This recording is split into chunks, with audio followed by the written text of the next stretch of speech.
اور یہ ایک جو لوگوں میں مشہور ہے کہ سور المؤمن شفاء، مسلمان کا بچا ہوا شفا ہے.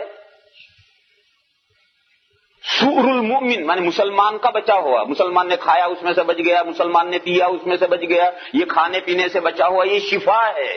یہ جو مسلمانوں میں مشہور ہے اس کی بھی اسلام میں کوئی اصلیت نہیں، اسے بھی سمجھ لو، اس کی بھی اسلام میں کوئی اصلیت نہیں ہے، بلکہ بہت سے لوگ اسے حدیث کے طور پر بیان کرتے ہیں سور المؤمن شفاء، لیکن حدیث کی کتابوں میں اس کی صراحت ہے کہ یہ کوئی حدیث نہیں.